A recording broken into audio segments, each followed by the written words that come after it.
नमस्कार दोस्तों, मैं double Sanjeet Kumar learn with Sanjeet पे आपका स्वागत करता हूँ। दोस्तों, आज हम फ्यूचर परफेक्ट टेंस को बहुत ही आसान भाषा में पढ़ने का कोशिश करेंगे और हम आपको समझाने का कोशिश करेंगे कि फ्यूचर परफेक्ट टेंस आखिरकार होता क्या है, इसको हम लोग कैसे पहचानेंगे एक आसान तरीका से, ताकि हमको कोई और भी सेंटेंस पढ़ें जो इसी की तरह दिखता हो, लेकिन वो फ्यूचर परफेक्ट टेंस होता नहीं है दोस्तों। ठीक है, तो इस तरह के कुछ कुछ ऐसे प्रॉब्लम्स होते हैं जो स्टूडेंट को हमेशा ऐसा लगता है और उसको पहचान करने में दिक्कत होता है कि ये फ्यूचर परफेक्ट टेंस में बनेगा कि नहीं बनेगा।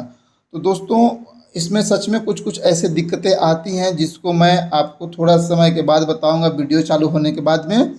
तो उसको अच्छे से समझने के लिए दोस्तों आप वीडियो के लास्ट तक बने रहिएगा। और दोस्तों, अगर इसका आपको पीडीएफ चाहिए तो मेरा डिस्क्रिप्शन बॉक्स में आपको लिंक दे दिया हूँ टेलीग्राम का, उस पर जाके ज्वाइन कर लीजिएगा और इस पीडीएफ का डाउनलोड कर लीजिएगा।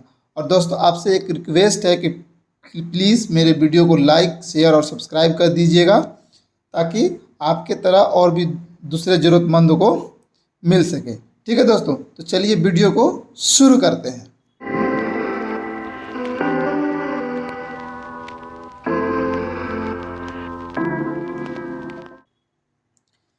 तो फ्यूचर परफेक्ट टेंस होता क्या है? Future perfect tense is used to express an action that is not done it. इसको ध्यान रखिएगा, जो that is not done it but will be done by a certain point of time in future. क्या कहना चाह रहा है कि फ्यूचर परफेक्ट टेंस एक ऐसे क्रिया को बताता है, एक ऐसे एक्शन को बताता है जो कि अभी हुआ नहीं है ना, वो अभी हुआ नहीं है, लेकिन वो एक फ्यूचर में एक सर्टेन टाइम पीरियड पे होगा। मतलब क्या? इसका मतलब कि अभी जो हुआ नहीं है, तो क्या वो काम शुरू हो गया है, पहला क्वेश्चन। दूसरा क्वेश्चन कि क्या वो आगे काम शुरू होगा, और तीसरा क्वेश्चन कि काम कब शुरू होगा। तो दोस्तों, इसमें अभी काम शुरू हुआ है कि नहीं हुआ है उससे कोई मतलब नहीं, आगे काम कब शुरू होगा इससे भी कोई मतलब नहीं, काम कब खत्म होगा इससे मतलब हमको है। हमको ध्यान रखना है कि काम कब खत्म हो रहा है, काम अभी खत्म हो रहा है या काम फ्यूचर में ख़त्म हो रहा है, और फ्यूचर में ख़त्म हो रहा है तो कब हो रहा है। अब देखिए, दो तरीका है। एक तो फ्यूचर में काम शुरू होता है कि मैं गाना गाऊंगा, सपोज कीजिए मैं गाना गाऊंगा, ये एक चीज़ है कि मैं गाना गाऊंगा, यानी फ्यूचर में काम शुरू होगा। ये काम ख़त्म करने के बारे में बात नहीं कर रहा, तो इसीलिए ये फ्यूचर परफेक्ट टेंस में नहीं आएगा, है ना, ये फ्यूचर परफेक्ट टेंस में नहीं आएगा, है ना। तो ये किस में आएगा? ये फ्यूचर इंडेफिनिट में आएगा। मैं गाना गा रहा हूँगा, तो ये मैं गाना गा रहा हूँगा तो वो किस में आएगा? वो फ्यूचर कंटिन्यूअस में आएगा। मैं गाना गा चुकूँगा, तो कब गा चुकेगा? तो वही समय के बारे में बात हो रहा है कि मैं गाना गा चुकूँगा, तो कब गा चुकोगे? तो उसमें एक समय के बारे में बात करेगा जिसमें ये बताएगा कि काम उस समय तक खत्म हो चुका होगा। तो आपको दोस्तों ये लिखा हुआ है कि certain point of time future में ख़त्म होगा, तो कैसे होगा आपको जब मैं सेंटेंस के हिसाब से बताऊंगा तो समझ में आएगा। लेकिन अगर आप इंग्लिश से हिंदी में पढ़ रहे हैं, तो जब इंग्लिश से पढ़ रहे हैं तो आपको देखेगा पहले कोई सब्जेक्ट दिखेगा, इसके बाद शैल या विल में से दोनों में से कोई एक दिखेगा, और उसके बाद में हैव दिखेगा, और उसके बाद में वर्ब का थर्ड फॉर्म और ऑब्जेक्ट दिखेगा।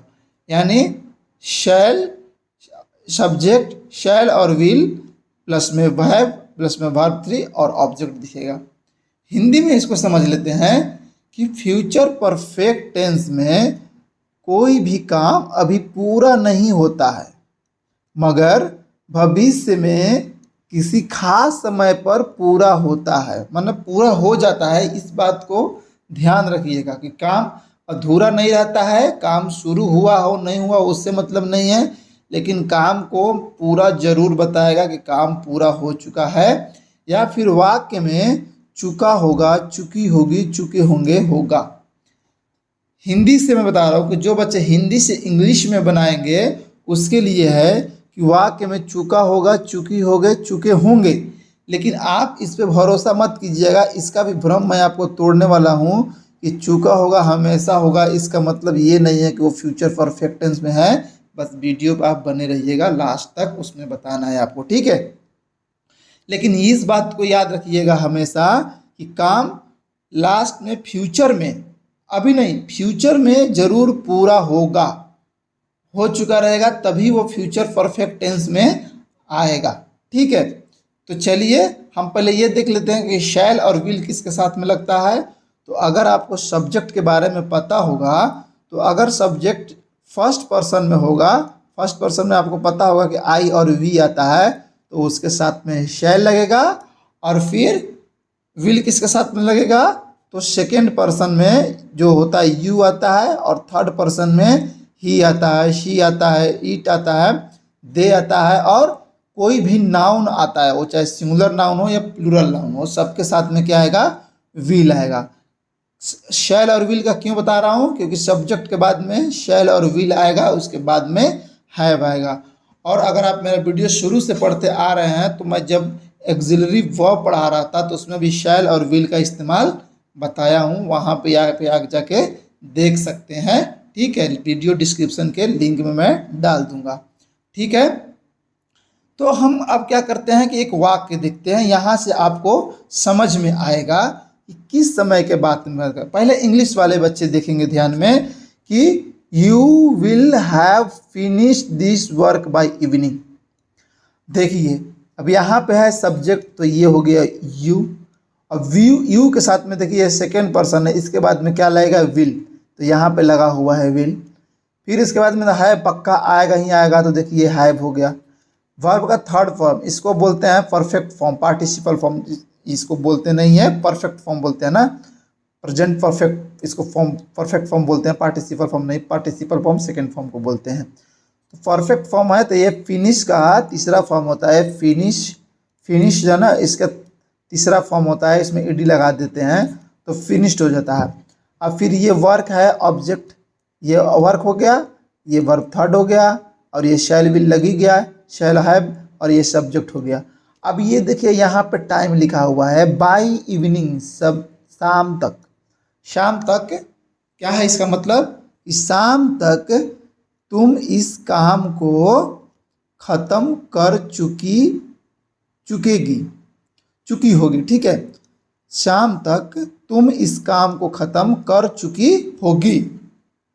अब देखिए क्वेश्चन ये उठता है कि शाम तक खत्म, यानी अभी शाम तो हुआ नहीं है, शाम तक कह रहा है, इसका मतलब कि शाम फ्यूचर में आने वाला, अभी शाम हुआ नहीं है।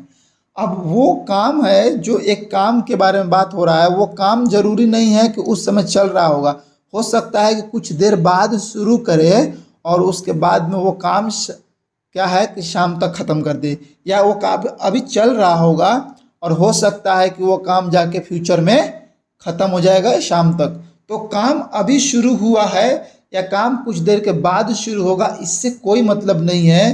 काम फ्यूचर में कब ख़त्म होगा इससे मतलब है। तो इसमें समय पे ज़्यादा जोर देना होता है कि काम ख़त्म होगा, और दूसरा बात कि वो काम ख़त्म हो चुका होगा उस समय तक, तो ख़त्म कर चुका होगा, कोई भी काम होगा वो ख़त्म हो चुका होगा, या कुछ भी मतलब कि वो काम शुरू हो गया होगा या ख़त्म हो गया होगा। अगर कुछ काम शुरू होने के बाद हो रहा है तो काम उस समय तक शुरू हो चुका होगा, ठीक है। जैसे मैं बोलूँ कि रात तक बारिश ख़त्म हो चुकी होगी या शुरू हो चुकी होगी, तो जो काम है वो काम जो है वो अपना अभी कुछ भी नहीं हो रहा है उस टाइम पर, या तो वो शुरू होगा या तो ख़त्म हो जाएगा। इस बात को आप ध्यान में रखिएगा, ठीक है, तो शाम तक तुम इस काम को ख़त्म कर चुकी होगी। देखिए यहाँ पे चुकी होगी तो लगा है ना, चुका होगा चुकी होगी लगा है, तो ये फ्यूचर परफेक्ट टेंस में आएगा। लेकिन फिर से आपको मैं बता रहा हूँ कि चुकी होगी इसका मतलब ये नहीं है कि वो फ्यूचर परफेक्ट टेंस में है। वो आगे मैं आपको दिखा भी दूंगा और वो कैसे बनेगा वो भी वहाँ पे मैं बताया हूँ। तो आप देखिए सब्जेक्ट इसमें तुम हो गया, तो तुम के हिसाब से यहाँ पे यू हो गया ना। इसके बाद में यू के साथ में विल हैव लगा। फिर वर्ब का थर्ड फॉर्म क्या है, काम खत्म करना, तो फिनिश्ड हो गया, खत्म करना। कौन सा काम, इस काम को, तो ये दिस वर्क हो गया, ये ऑब्जेक्ट हो गया। और बाय इवनिंग, देखिए दो तरीके का होता है, शाम से पहले, एक पहले होता है और एक होता है तक। कोई मतलब कि पहले का मतलब होता है कि शाम अभी शुरू नहीं हुआ उससे पहले ही खत्म हो जाएगा, तो वो उसका मतलब होता है पहले। और शाम तक मतलब शाम होते होते अगर वो काम खत्म हो रहा है तो वो हो गया तक। तो तक के लिए हम लोग बाई लिखते हैं और पहले के लिए बिफोर लिखते हैं। अगर प्रेजेंट परफेक्ट टेंस आप पढ़े होंगे या पास्ट परफेक्ट टेंस पढ़े होंगे तो उसमें बिफोर और आफ्टर के बारे में बताया हूँ, और तक बाई के बारे में अभी आपको मैंने बता दिया। ठीक है, तो यहाँ पर लिखा है कि शाम तक, बाई इवनिंग, शाम तक मैं इस काम को, अगर किसी दूध के पैकेट पे भी आप देखे होंगे कि लिखता है कि यूज़, एक लिखता है यूज़ बिफोर और एक लिखता है कि यूज़ बाई। अगर बिफोर लिख रहा है, अगर बिफोर 3 तारीख अगर दे दिया कोई महीना के हिसाब से, तो यानी 3 तारीख से पहले ही आपको 2 तारीख तक इसको ख़त्म कर देना है। और अगर यूज़ बाई लिखा हुआ है तो आपको 3 तारीख तक ख़त्म कर देना है। इसका मतलब ये होता है, अपने दिमाग में बैठा लीजिए।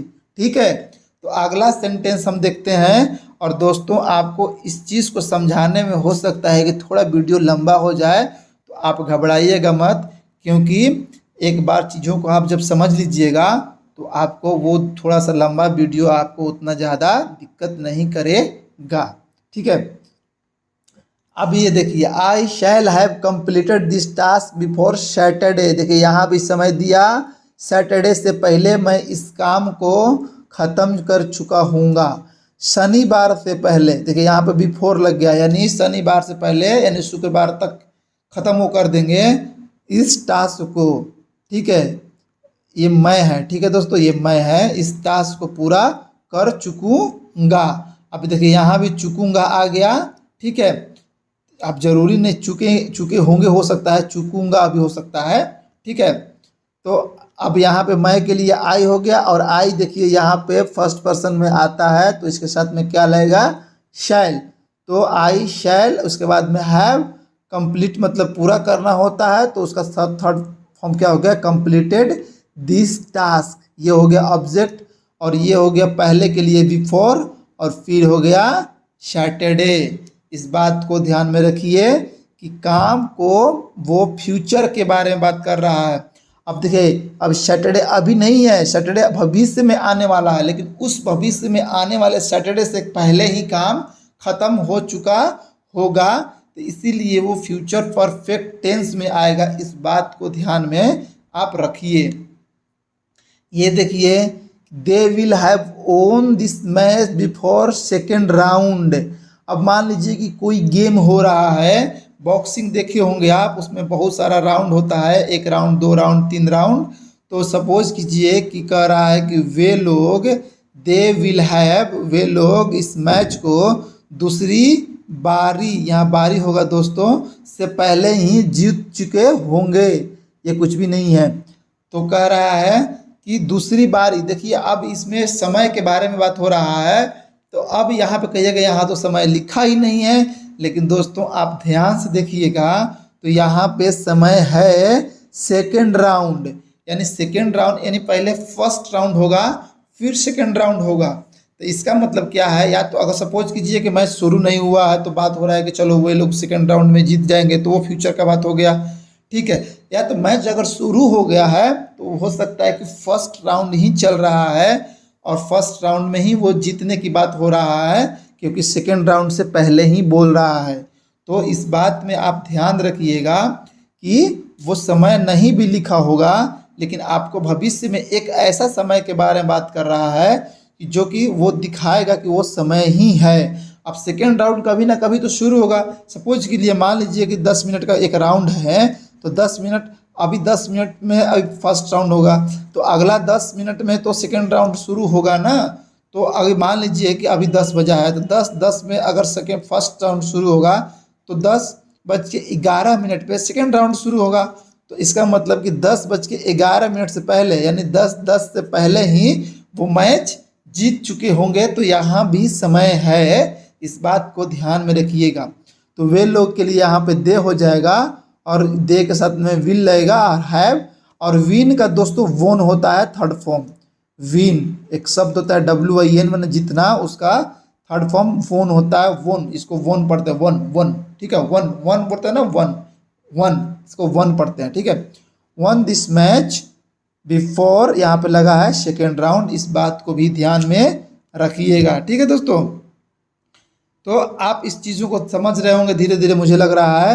अब देखिए दूसरा, my pet will have come home before sunset. अब देखिए यहाँ पे सनसेट के बारे में बात कर रहा है।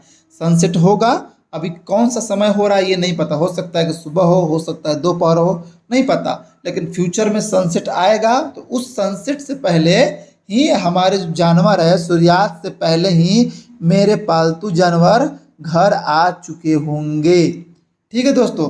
तो उम्मीद कर रहा हूँ आपको समझ में आ रहा होगा। तो अब इसमें हम थोड़ा सा कंफ्यूजिंग वाला देखेंगे कि ये सही है कि गलत है। यहाँ पे आप ध्यान दीजिएगा जरूर, और इस सेंटेंस को पढ़ के बताइए। इस सेंटेंस को पहले हिंदी में अगर पढ़ रहे हैं तो हिंदी में पढ़िए, और इंग्लिश में पढ़ रहे हैं तो इंग्लिश में पढ़िए, और ये बताइए कि क्या यह सेंटेंस सही है, और अगर सही है तो कैसे सही है, ठीक है। अब देखिए सेंटेंस हिंदी वाला, तो वीडियो को पॉज कीजिएगा और ध्यान दीजिएगा। हिंदी वाला तो समय सही है, लेकिन वो जो इंग्लिश में बनाया गया है, क्या ये सही है? इसको पॉज करिए और पीछे वाला के जाकर और देख के बताइए कि क्या यह सेंटेंस सही है। तो जब आप पढ़ोगे हिंदी वाला शब्द को, तो देखिए गया होगा, अब तक वह चला गया होगा, या इसमें भी ये भी लिख सकते हैं कि अब तक कह के चुका होगा, तो है ही नहीं है। तो मान लीजिए, चलिए मैं लिख देगा, वह अब तक वह चल गया होगा। इस सेंटेंस में नहीं बैठ रहा है, गया होगा ही सही है, आगे आपको और दिखाऊंगा, ठीक है। तो एक गया होगा या चुका होगा, ये दोनों एक ही शब्द है। तो कहने का मतलब है कि यहाँ भी तो होगा लग ही रहा है, और यहाँ भी काम खत्म होने के बाद हो रहा है। तो ये फ्यूचर परफेक्ट टेंस में क्यों नहीं है? तो मैं दोस्तों बता दूं कि ये फ्यूचर परफेक्ट टेंस में नहीं है, ये फ्यूचर परफेक्ट टेंस में नहीं है। आप कहोगे कि क्यों? तो आप इस बताइए कि इसमें फ्यूचर के बारे में बात हो रहा है। ये लिखा है कि अब तक, यानी अभी हम अगर कोई बात कर रहे हैं तो ये बोल रहा है कि अब तक वह चला गया होगा। इसका मतलब क्या है कि वो अभी के बारे में बात कर रहा है, फ्यूचर के बारे में नहीं बात कर रहा है, ठीक है। इस बात को आप ध्यान रखिए कि वो बोल रहा है कि अब तक। अब तक का मतलब क्या है कि अभी के बारे में बात हो रहा है, जस्ट अभी के बारे में बात हो रहा है। कि जैसे मान लीजिए कि हम अभी दो दोस्त मिलके यहाँ पे बैठ के बात कर रहे हैं, ठीक है, जहाँ पे आप बैठे हो, और किसी तीसरे दोस्त के बारे में बात कर रहे हो, या रवि, सपोज कीजिए कि उसको मूवी देखने जाना है और आप लोगों को भी मूवी देखने जाना है, लेकिन हम बात कर रहे हैं कि अभी डिसाइड आपका नहीं हुआ है कि जाए कि ना जाए। तो बोले रवि जाएगा क्या? तो आप बोल रहे हो कि रवि तो यार चला गया होगा। इसका मतलब क्या है कि वो काम खत्म कर चुका है, वो काम खत्म भविष्य में नहीं करेगा, वो काम खत्म कर चुका है, वो चला गया होगा अब। लेकिन ये गया होगा जो है, ये तो लग रहा है पढ़ने से फ्यूचर परफेक्ट टेंस है।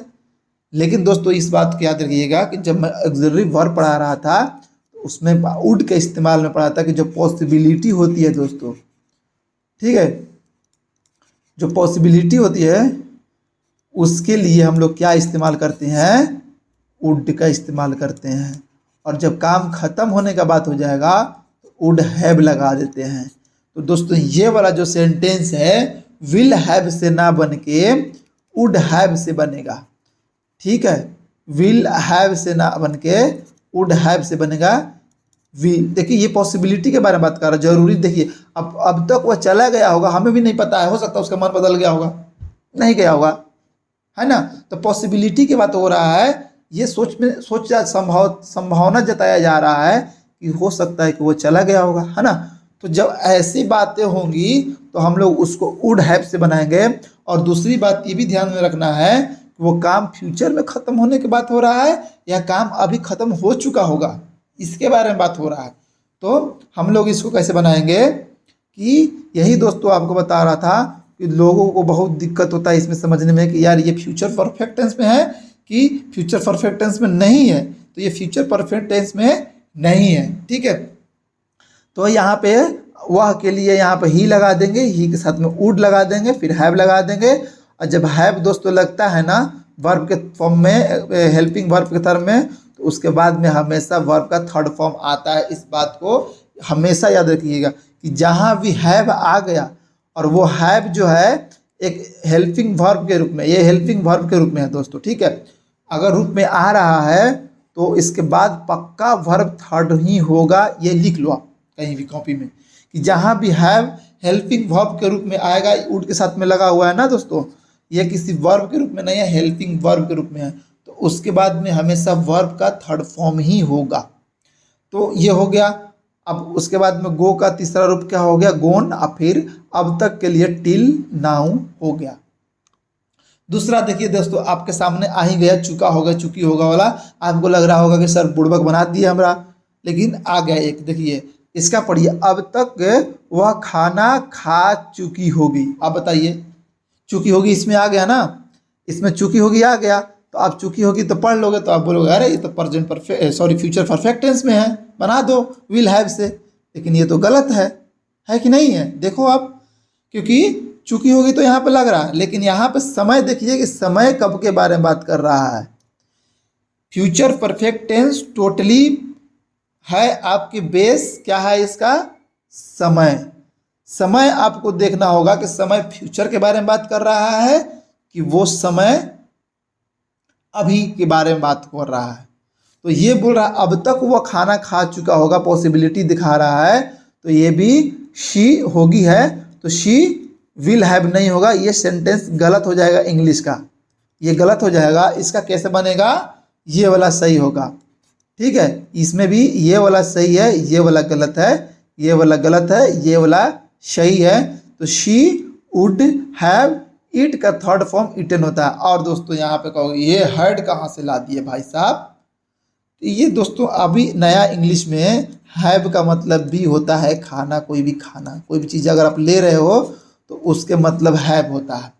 तो अगर कोई बोल देगा आपको हैव यू हैड फूड, तो इसका मतलब ये नहीं कि वो गलत बोल रहा है, वो सही बोल रहा है, आपको नहीं पता है, ये बात है, ठीक है।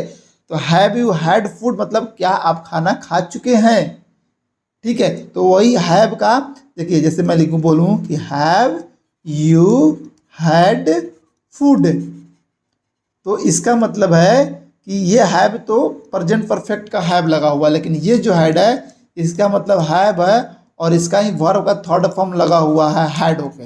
ये हैड मतलब खाना, क्या आपने खाना खा लिया है, हैव यू हैड फूड बोलिए, या हैव यू ईटेन फूड हो गया, ये भी सही है। हालांकि अब ईटेन का इस्तेमाल ज़्यादा नहीं हो रहा है दोस्तों, क्योंकि ईट का इस्तेमाल खूब ठूस ठूस के खाने के लिए ही ईट का इस्तेमाल आजकल लोग कर रहे हैं।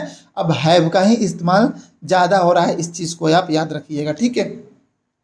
तो शी वुड हैव ईटेन या हैड बोल दो फूड टिल नाउ, अब तक वो खाना खा चुकी होगी। एक और इसमें दोस्त और आ रहा है कि देखिए अभी तक खाना खा रही होगी, देखिए ये थोड़ा सा अलग है, ये प्रेजेंट परफेक्ट से, सॉरी फ्यूचर परफेक्ट से रिलेटेड नहीं है। अब वुड हैव का इसमें बता रहा था तो सोचा कि आपको बता दूं। तो जैसे दोस्तों इसमें क्या है ना कि इसमें भी देखिए पॉसिबिलिटी है, इसमें पॉसिबिलिटी है, लेकिन इसका जो पॉसिबिलिटी है देखिए इसमें और इसमें थोड़ा सा अंतर समझ लीजिएगा। इसमें भी देखिए पॉसिबिलिटी है और इसमें भी पॉसिबिलिटी है कि अब तक वह खाना खा चुकी होगी और वह अभी खाना खा रही होगी, दोनों में संभावना दर्शाया जा रहा है कि हो सकता है ये काम हो रहा होगा। लेकिन देखिए यहाँ पर ध्यान रखिएगा कि यहाँ पर रही होगी लिखा है, मतलब वो काम हो सकता है कि अभी हो रहा हो, है ना, वो काम कंटिन्यूअस में हो रहा होगा और यहाँ पे वो काम हो चुका होगा। देखिए ध्यान रखिएगा, तो जहाँ काम खत्म हो चुका होगा पॉसिबिलिटी में अगर काम खत्म हो चुका होगा वो वुड हैव से बनेगा, और जहाँ पे काम हो रहा होगा पॉसिबिलिटी में कि वो खाना, बोलते हैं ना कि कोई पूछता है अरे तुम्हारा भाई क्या कर रहा होगा अभी, कि तुम्हारा भाई घर पे है क्या, तो बोला अरे वो तो खाना खा रहा होगा, बोलते हैं ना हम लोग कि वो खाना खा रहा होगा। तो जब इस तरह का पॉसिबिलिटी के बात में बात कर रहे हैं, देखिए आपको पता नहीं है, अगर आपको साफ हो जाएगा या घर से आ रहा हो देखिए कि मेरा भाई खाना खा रहा है, तो बोलेगा कि वह खाना खा रहा है, तो ये अलग हो गया, खा रहा है, ये हो जाएगा प्रेजेंट कंटिन्यूअस में, ये क्या है कि काम हो रहा है, तो ये हो जाएगा he is eating, eating food हो जाएगा कि नहीं हो जाएगा, ही इज ईटिंग फूड। लेकिन वह खाना खा रहा होगा, तो ये पॉसिबिलिटी है, अब हमको पता नहीं है कि वो खाना खा रहा होगा कि नहीं खा रहा होगा, तो जब पॉसिबिलिटी होगा तो यहाँ भी वुड से बनेगा, लेकिन वुड बी हो जाएगा, और जहाँ ही दोस्तों वुड के साथ में बी लगेगा तो यहाँ पे इट का चौथा फॉर्म हो जाता है, वर्ब का फोर्थ फॉर्म ईटिंग, या हैव का चौथा फॉर्म हैविंग लगा देना, जैसे कि आपको मैं बताया कि खाना खाने का भी हैव होता है, तो ईटिंग लगा दो, हैव लगा दो, she would be eating food right now. ठीक है, एक और एग्जांपल देख लीजिए कि वह अभी सो रही होगी या सो रहा होगा, जो भी बोलिए, तो they would be sleeping right now, वो अभी लोग, वो नहीं दे है दोस्तों, तो वह की जगह पे वे लोग होगा, तो या तो इधर सुधार दो, अगर वह लिख दो तो यहाँ पे शी कर दो, she would be sleeping right now, वह अभी सो रही होगी। तो उम्मीद कर रहा हूँ दोस्तों आपको ये समझ में आ रहा होगा, थोड़ा सा और है, इसको भी देख लेते हैं। ठीक है, तो इसको देखिए कि एक, आप देखिए कोई भी ना फ्यूचर में कोई काम जब होता है तो इसमें भी ध्यान देखिएगा कि दो उसमें इंसिडेंट हो जाता है।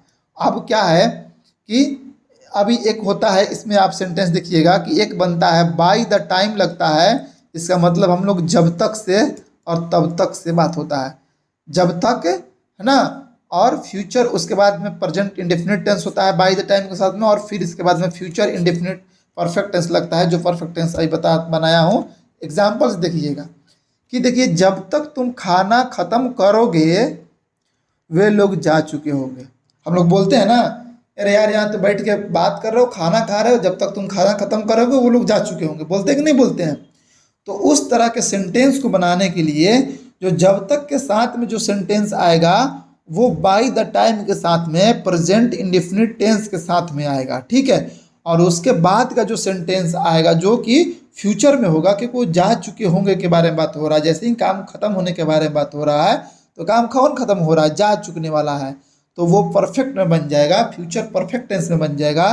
तो इस बात को आप ध्यान रखिएगा कि bye the time you finish your food, तो ये जो प्रेजेंट इंडेफिनिट में है, अगर प्रेजेंट इंडेफिनिट आप पढ़े होंगे तो आपको ज़रूर पता होगा कि कैसे। अब यहाँ पे दोस्तों मैं प्रेजेंट इंडेफिनिट समझाने वाला नहीं हूँ, क्योंकि बहुत वो भी बड़ा है, अब उसको समझाने के चक्कर में ये ज़्यादा बड़ा वीडियो हो जाएगा। तो आप, मैं वीडियो के डिस्क्रिप्शन में प्रेजेंट इंडेफिनिट टेंस का, अगर आप पहली बार मेरे वीडियो को देख रहे हैं तो जाके प्लीज़ देख लीजिए, फिर इसको आगे आप देख लीजिएगा, यहाँ का आगे, यहाँ से आगे। ठीक है, तो बाय द टाइम लगा रहेगा कि जब तक तुम अपना खाना खत्म करोगे वे लोग जा चुके होंगे, तो दे वुड हैव गॉन हो जाएगा, वे जा चुके होंगे, और अपना खाता खत्म को, तुम अपना खाना खत्म करोगे तो बाय द टाइम जब तक के लिए यू फिनिश योर फूड। ठीक है, तो इस हिसाब से ये बनेगा। ये वाला सेंटेंस अगर आप बचपन से इंग्लिश थोड़ा मोड़ा पढ़ते आ रहे होंगे तो ये जरूर पढ़े होंगे, जब तक वे लोग स्टेशन पहुंचेंगे ट्रेन खुल चुकी होगी, ये तो पता ही है, वे लोग चाहे तुम या वह जो लिखते हैं, तो bye the time they reach the station, bye the time they reach the station the train will have left, खुल चुकी होगी, जा चुकी होगी, ये भी कह सकते हैं, खुल चुकी होगी या जा चुकी होगी। खुल चुकी होगी तो दोस्तों यहाँ पर स्टार्टेड हो जाएगा। ठीक है, और जा चुकी होगी मतलब लेफ्ट हो जाएगा। ठीक है, अगर खुलने की जगह पे जा रहा हो जाएगा तो जा चुकी होगी तो लेफ्ट हो जाएगा। ठीक है, याद रखिएगा, bye the time they reach the station the train will have left, जब तक वे लोग स्टेशन पहुंचेंगे ट्रेन खुल चुकी होगी। अब एक सेम दोस्तों यही है, जब तक तुम उसके घर पहुंचोगे वह अपना काम है दोस्तों, ये कम नहीं है, काम है, पूरा कर चुकी होगी। By the time you go to her home she will have completed her homework. Same यही है दोस्तों, कौशल्या दूसरी लड़कियों से पहले परीक्षा पास कर चुकी होगी। अब देखिए यहाँ पे ध्यान रखिएगा कि यहाँ पे भी वही चीज़ है, बस आपको इसमें थोड़ा सा अंतर दिख रहा होगा कि ये पहले के जो पहले वाला मैं सेंटेंस बोला ना, कि जो पहले वाला जो समझाया वो वाला सेंटेंस इसमें लिखा गया है कि Kaushalya will have pass the examination before other girl pass it. अब देखिए कि ये अदर गर्ल पास इट, ये भी एक समय के बारे में बात कर रहा है। किसी ना किसी समय पे तो लड़कियां पास करेगी ना, तो उनसे पहले कौशल्या इस एग्जाम को पास कर चुकी होगी। ठीक है दोस्तों, अब इसमें एक और देख लीजिएगा निगेटिव सेंटेंस। दोस्तों आप इतने दिनों से पढ़ते आ रहे हो, निगेटिव का मतलब ये होता है कि शैल और विल के बीच में हैव लगा, नॉट लगा। अगर सेंटेंस वाक्य में नॉट लगा रहेगा तो हैव और शैल विल के बीच में नॉट लगा देंगे। ठीक है, और इंट्रोगेटिव में क्या होता है कि इंट्रोगेटिव में क्या होता है कि शैल और विल जो है पहले आ जाता है, बस और कुछ नहीं है। देखिए सब्जेक्ट के पहले क्या आ गया, शैल और विल आ गया है, और फिर इसके बाद में अगर वाक्य में नॉट रहेगा तो नॉट लगाएंगे। अब इतने बार मैं आपको समझा दिया हूँ चीज़ें कि आपको समझ में आ गया होगा। शुरू से ही आपको टेंस में ये वाला चीज़ इंट्रोगेटिव और नेगेटिव वाला आ रहा है। इंट्रोगेटिव कितने तरह का होता है, एक इंट्रोगेटिव होता है जिसका आंसर यस और नो में मिलता है, और एक इंट्रोगेटिव होता है जिसका आंसर यस और नो में नहीं मिलता हो। अब इतने बार से पढ़ रहे होंगे तो आपको पूरा तरह समझ में आ गया कि इंट्रोगेटिव क्या होता है। तो एक इंट्रोगेटिव जिसका आंसर यस और नो में मिलता है उसको हम लोग पहले शैल और विल कर देंगे, इसके बाद सब्जेक्ट करेंगे, और उसमें नॉट रहेगा तो नॉट लगाएंगे, नहीं तो फिर हैव लगा के वर्ब 3 नॉर्मल जैसे बनाते हैं वैसे बनाएंगे।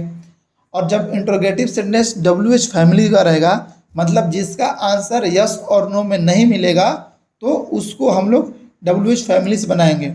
WH फैमिली क्या होता है उसका भी लिंक मैं नीचे में दे दूंगा, आप उसको जाके देख सकते हैं। तो उसको कैसे बनाएंगे, तो उसमें क्या है कि जो WH फैमिली वाला जो वर्ड है ना वो पहले रख देंगे, बाकी सेम यही वाला देखिएगा, इसके बाद में जो है ना यही सब लिखा हुआ देखिए, शैल विल लिखा हुआ है, सब्जेक्ट लिखा हुआ है, फिर नॉट लिखा हुआ है, फिर हैव वर्ब 3 ऑब्जेक्ट लिखा हुआ है, जो यहाँ पे ये सब लिखा हुआ है। सेम चीज़ यहाँ भी लिखा हुआ है, बस इसमें क्या है कि इसमें WH फैमिली वाला जो वर्ड है, यानी इसका आंसर जो है यस और नो में नहीं मिलता है। सेंटेंस से समझ में आ जाएगा अगर आप पहली बार भी देख रहे हैं तो। अब देखिए इसमें क्या है कि तुम शाम से पहले इस काम को ख़त्म नहीं कर चुके होगे। अब देखिए यहाँ में नहीं आ गया, सेंटेंस तो सब पहले इसमें भी समय दे दिया, तो इसमें क्या है नॉट आ गया, तो नॉट आ गया तो विल और हैव के बीच में नॉट लग गया, बाकी चीज़ें तो सेम ही है। You will not have finish this work by evening, है ना। अब देखिए दूसरा सेंटेंस देखिए, अब यहाँ पे देखिए, क्या मैं शनिवार से पहले इस काम को पूरा कर चुकूंगा। इसमें पूछ रहा है कि क्या मैं इस काम को पूरा शनिवार से पहले कर चुकूंगा, तो इसका आंसर में क्या मिलेगा, या हाँ कर चुकोगे या नहीं कर चुकोगे, यही होगा ना। तो इस तरह का जो सेंटेंस होगा, या फिर एक और पहचानने का तरीका है कि इस वाक्य के पहले ही क्या लिखा रहता है, तो उसको हम लोग इस तरीका से बनाएंगे, इस तरीका से, जिसका आंसर यस और नो में मिलता है, तो इसको किससे बनाएंगे, इस तरीका से बनाएंगे। तो देखिए इसमें शैल पहले शैल और विल है, तो इसमें पहले आई के साथ में शैल लगता है, तो शैल लग गया आई, फिर यहाँ पे हैव लगा हुआ है। अब देखिए यहाँ पे इस वाक्य में नॉट नहीं है, तो इसलिए यहाँ पे नॉट नहीं लगेगा, है ना। नॉट लगेगा कब, जब वाक्य में नॉट नहीं रहेगा। तो यहाँ पे हैव हो गया, फिर completed this task before Saturday, ये वाला वाक्य देखिए। देखिए यहाँ पे हाउ लगा हुआ इस WH फैमिली में आता है, तो ये वाला क्या है कि वे लोग दूसरी बारी से पहले इस मैच को कैसे जीत चुके होंगे। देखिए पूछ रहा है कैसे, तो कैसे पूछ रहा है, तो इसका आंसर आप यस और नो में नहीं दे सकते, इसका आंसर आप कुछ बोल के दीजिएगा कि हाँ वो लोग बहुत मेहनत किए हैं या बहुत अच्छा खेलते हैं, ऐसे बोलेंगे ना। तो जब वाक्य का आंसर आप किसी यस और नो में नहीं दे सकते हैं, किसी शब्द में देंगे या किसी वाक्य में देंगे, तो हम लोग उसको WH फैमिली, और उसमें देखिएगा इस तरह का कोई शब्द भी पूछने वाला आएगा, कैसे, क्यों, कहाँ, ये सब आएगा, तो वो ही WH फैमिली वाले आते हैं, तो वो पहले लिख देंगे, कैसे है तो हाउ, बाकी वे लोग है तो उसके साथ विल लगता है, तो बाकी देखिए यहाँ पे शैल विल में विल लग जाएगा, फिर दे वे लोगों के लिए, फिर have one the match one this match before second round. ये तो जो सेंटेंस हम लोग पहले बना चुके हैं वही वाला है ना। तो उम्मीद कर रहा हूँ आपको समझ में आ रहा होगा। अब देखिए यहाँ पे सेम ही है, सूर्यास्त से पहले मेरे पालतू जानवर क्यों नहीं घर आ चुके हैं। देखिए यहाँ पे क्यों भी है और नहीं भी है, तो ये वाला हम लोग पूरा तरह इस तरह से बनाएंगे। क्यों के लिए वाई लिख देंगे, फिर विल लिखेंगे क्योंकि माई पेट्स है, तो ये थर्ड पर्सन है प्लूरल नंबर, तो विल हो गया, फिर सब्जेक्ट हो गया, फिर यहाँ पे नॉट लगा हुआ है तो नॉट लगा दिए, फिर हैव, फिर कम होम और यहाँ पर टाइम दे दिए। तो उम्मीद कर रहा हूँ दोस्तों आपको वीडियो समझ में आ रहा होगा और वीडियो आपको जल्दी स्पीड में लगा होगा। तो आप स्पीड कम भी करके देख सकते हैं, आप तो ब्रिलियंट है ये सब चीज़ों में, इलेक्ट्रॉनिक चीज़ों में। तो दोस्तों अगर आपको वीडियो अच्छा लगा होगा तो प्लीज़ कमेंट में करके ज़रूर बताइएगा कि आपको वीडियो कैसा लगा होगा। और आपको कहीं किसी चीज़ का दिक्कत होगा, आपको पूछना होगा दोस्तों, तो प्लीज़ कमेंट में भी पूछ सकते हैं, या मेरे टेलीग्राम चैनल पे भी आप जाके डिस्क्रिप्शन में लिंक है वहाँ से भी जाके वहाँ पे पूछ सकते हैं। कुछ भी तरह का डाउट होगा आप यहाँ या वहाँ, या तो यूट्यूब पे कमेंट बॉक्स में, या तो टेलीग्राम चैनल पे आप इसको ज़रूर पूछ सकते हैं किसी भी चीज़ का दिक्कत होगा तो। और प्लीज़ मेरे चैनल को आप फर्स्ट टाइम देख रहे हैं तो प्लीज़ सब्सक्राइब कर दीजिएगा। ठीक है दोस्तों, चलिए नमस्कार।